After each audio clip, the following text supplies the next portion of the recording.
حضور نے فرمایا کہ میں قرآن مجید کی ایک ایسی آیت جانتا ہوں، اگر تمہیں معلوم ہو جائے، لوگ اس کو تھام لیں، اس کو پکڑ لیں، تو ان کے لیے وہ آیت کافی ہے۔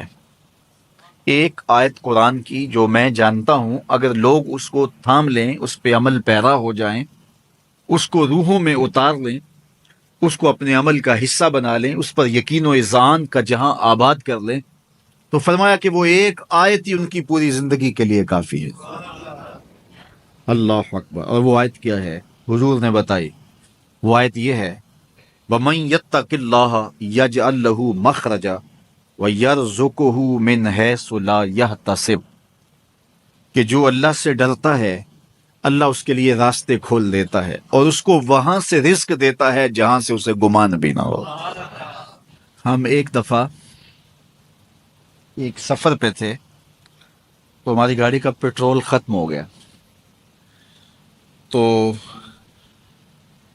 اتفاق سے ہمارے پاس کوئی رقم نہیں تھی کہ جس سے ہم پیٹرول ڈلوا سکیں۔ تو میں نے اپنے ساتھی سے کہا کہ یہاں کوئی قریب ترین ساتھی ہو تو اس کا نمبر ہو تو اس کو فون کرو کہ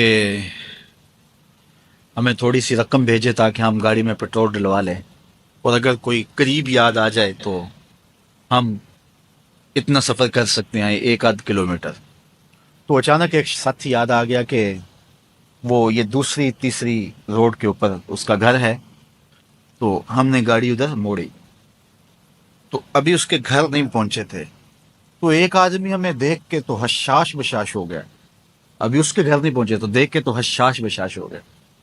تو ملا، واقفیت بھی تھی، لیکن اتنی زیادہ اس سے جو ہے وہ شناسائی نہیں تھی۔ کسی اجتماع میں اس نے ہمیں بلایا تھا تو ملاقات ہوئی تھی وہاں، ہم بیان کر کے اس کے علاقے میں، تو وہ لاہور آیا ہوا تھا، تو ہماری وہاں وہ ملاقات ہو گئی وہاں۔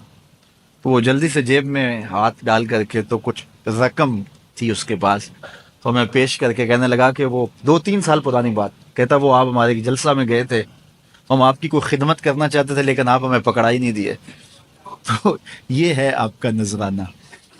تو ہوتا ہی ہے کہ اگر کوئی نذرانہ پیش کرے تو میں کہتا ہوں کہ نہیں کوئی مسئلہ نہیں، لیکن میں نے کہا ٹھیک ہے لے آؤ، کیونکہ تم خود نہیں آئے ہو، تمہیں کسی نے بھیجا ہے۔ وَيَرْزُقُهُ مِنْ حَيْثُ لَا يَحْتَسِبُ، میرے رب کا وعدہ ہے اگر تم اس پہ بھروسہ کرو تو پھر وہ تمہیں وہاں سے دے گا جہاں سے تمہیں گمان بھی نہیں ہوگا۔ یہ یہاں ٹول پلازا ہوتا تھا نا، یہاں یہ جو پنڈی بائی پاس کے باہر، ہم 3 دن کا مسلسل سفر کر کے آئے، تو جو رقم وغیرہ تھی تو وہ کہیں راستے میں ختم ہو گئی، جہاں جیب میں ہاتھ ڈالا تو ہمارے پاس وہ اتنے پیسے بھی نہیں تھے کہ وہ ٹول والے کو دے سکے۔ تو میں نے اپنے ڈرائیور کو کہا کہ تمہارے پاس کوئی ہے، تو وہ کہنے لگا جی میرے پاس بھی کوئی نہیں ہے۔ تو میں نے کہا چلو اس سے ادھار کر لیتے ہیں، اس کو ہم کہتے ہیں کہ ہم قریب ہی رہتے ہیں، ابھی جا کے آپ کو بھیج دیتے ہیں۔ تو ہمارے سے جو اگلی گاڑی تھی اس نے اس کو کہا کہ یہ جو پیچھے والے ہیں نا ان کا بھی کاٹ لو۔ اس نے ہمیں پہچان لیا، تو اس نے کہا کہ یہ جو پیچھے گاڑی آ رہی ہے نا اس کے بھی لے لو۔ تو اس نے پیچھے مڑ کے دیکھا تو اس نے کہا اچھا یہ وہ آ رہے، چلو تم بھی رہنے دو۔ اس نے کہا تم بھی جاؤ اور وہ بھی جائے۔ تو یہ ہم نے کئی مناظر زندگی میں دیکھے۔ تو اللہ کے محبوب فرماتے ہیں قرآن میں ایک ایسی آیت ہے، اگر تمہیں پتہ چل جائے اور اس پہ تمہارا عمل ہو جائے، وہ تمہیں وہاں سے رزق دے گا جہاں سے تمہیں گمان بھی نہیں ہوگا۔ اللہ اکبر۔ بہت سارے واقعات زندگی میں ایسے رونما ہوتے ہیں، یہ اچانک 2 باتیں میرے ذہن میں آ گئی تو میں نے آپ کے سامنے رکھ دیں تاکہ اس سے یقین میں پختگی ہوتی ہے، بالخصوص جو مبلغین ہیں ان کے لیے خاص طور پہ یہ باتیں ہیں۔ بس اس پہ توکل رکھ کے چلتے رہیں، پھر دیکھنا کہ اللہ تمہارے لیے کیسے اسباب مہیا کرتا ہے۔